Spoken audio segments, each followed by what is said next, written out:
après Ousseynou ñu conclure. ñibbi ba suba jàmm 5 minutes nga may 30 secondes de. waxtu wee jeex. waaw basa ko. basa bon donc en fait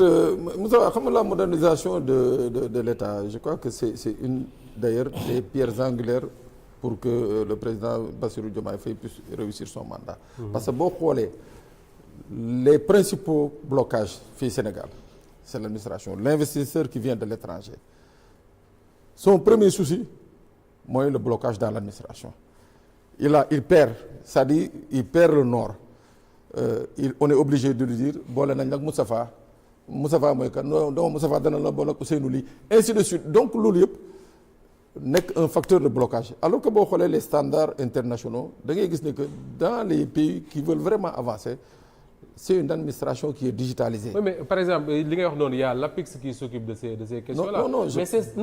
yow laay dëggalal. Mais c'est parce que les gens se rendent compte que ni am nañu ay difficultés de ce point de vue-là moo tax ñuy woo Pape Moussa. wala ñu woo Pape Sané. wala ñu woo Abdoulaye ne ko est-ce que mën nga ma dimbali ma gisee ak diw nangam ak nangam. mais su fekkoon ne ni ñu ko tënkee. respecté nañ ko mu am efficacité bi mu war a comme man su ma soxlaa Ousseynou li woo ko jot ko su ko Pape woo ko jot mais les gens n'ont pas besoin de passer par Pape Sané pour agsi kii. tout à fait moo tax Feu Djiboka dafa ma mos a wax benn jour mu ne ma tu sais Diouf bi mu sonnee ci lettres yi mu doon recevoir dafa leen woo mu ne leen mais moi c'est quoi le problème pourquoi les Sénégalais m'écrivent moi je ne comprends pas et ils ont réfléchi boobu la ñu créé justement le ministère de la modernisation de l'État jox ko son frère Maguette Diouf créer yeneen structures yi nga xam ne ça permettait à un certain moment de faire en sorte que le citoyen am accès en fait nous notre problème et toujours je paraphrase Djiboka mu ne ma on a oublié la notion de serviteur mu ne ma les fonctionnaires ont oublié moom il a toujours voulu être un serviteur voilà mu ne ils ont oublié la notion un berger au service de la voilà mu ne on a oublié la notion de serviteur mu ne ma mais nag loolu mu ne ma c'est une politique de longue haleine c'est-à-dire que mu ne ma c'est un héritage colonial et mu ne ma Pape ce que je te dis il faut le noter mu ne ma tant qu'un président n'osera pas mettre fin à cette prégnance de l'administration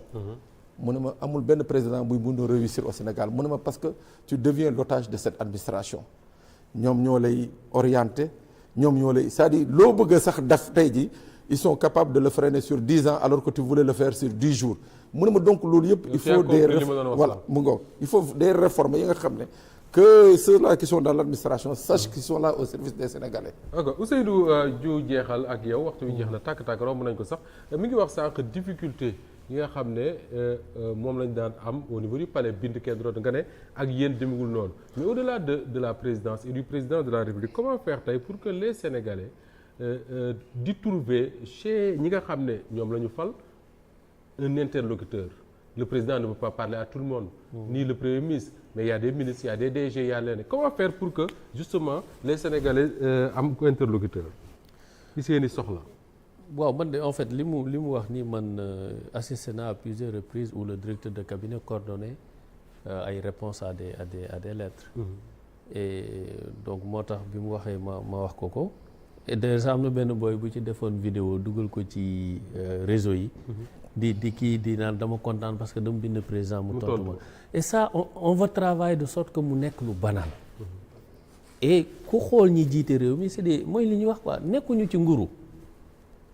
ils sont dans le service c'est-à-dire servir les populations am na nag loo xamante ni du gaaw parce que loo xamante ni dafa sax pendant des années mënoo xëy suba ci benn weer wala ñaari weer mais di nga commencer ay jéego jëm bi fi Pape Sané xaw ma Pape Moussa moo ko wax par rapport au projet quand le président a annoncé durant adresse kii 31 décembre il a dit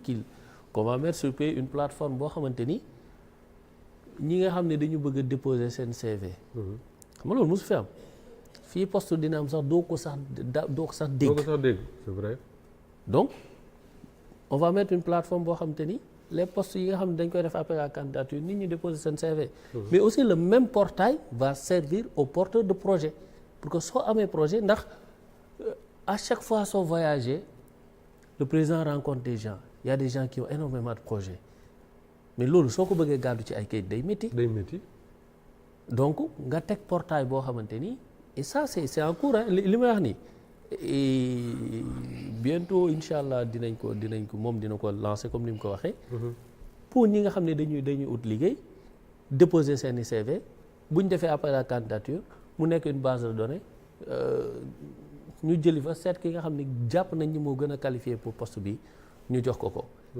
Et ce sera la même chose aussi pour les porteurs de projet. La plateforme va leur servir pour que ñoom tamit ñu dugal fa li nga xam ne mooy seen yéene jàpp nañ ni mën nañ ko def parce que on perd énormément de ressources ou bien d'opportunités ci yu mel noonu man j'ai rencontré yàggul de li may wax nii pour wax ni dafa am loo xam dañ ko yàgg formaté ci xelu Sénégalais yi. gis nañ fi ñi daan jaay rendez-vous di jaay audience. mais c'est ça mais on a fait l'expérience man ci diir bu gàtt gis nga fi bu ne on veut ça tu demandes combien et tout ça. mais da ngay xam ni lii lañ tàmmaloon nit ñi moo tax nga koy gis. mais après nag yaa leen ni xamal ne leen fii lii amatul. mën nga bind président tontu mais mën nga bind loo xamante ni président jàpp na ni mën na la orienter fi gën a gaaw. am na loo xamante ni moom jàpp na ni mën na ci tontu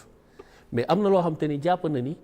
lii kat bàyyi ma orienter ko ci Abdoulaye. mooy gën a gaaw. et loolu pratiquement quotidiennement. on a l'essentiel c'est d'avoir le sentiment que ni am nga interlocuteur. soo bindee président même bu fekkee ne. loolu mu ngi ñëw et plus tard on est en train de réfléchir aussi sur d'autres outils digitaux yu permettre aussi d'avoir une certaine interaction avec les consultants parce que loolu lañ fi ne. Le président dans sa posture ak gis-gisam premier ministre aussi ci seen doxalin ñoom jàpp nañ fi dañu ñëw avec un projet pour servir les Sénégalais et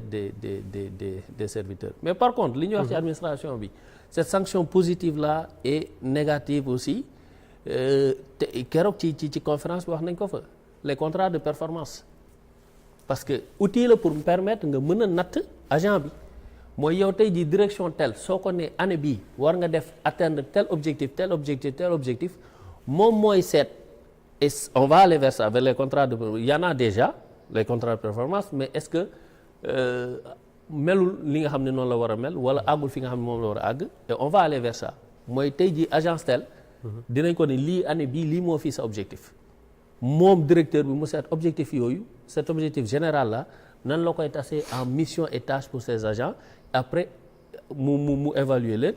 et ñooñu ils auront des sanctions aussi positives def performance ñu jox la tout ça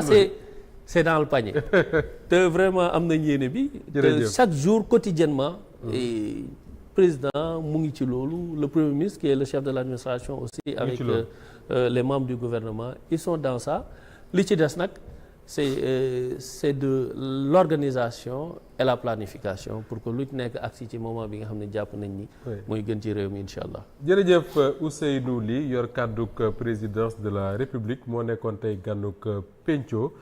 doon ci ànd ak Abdoulaye Mbow Abdoulaye maa ngi lay gërëm baax a baax di gërëm Pape Sané Pape Moussa Sow ak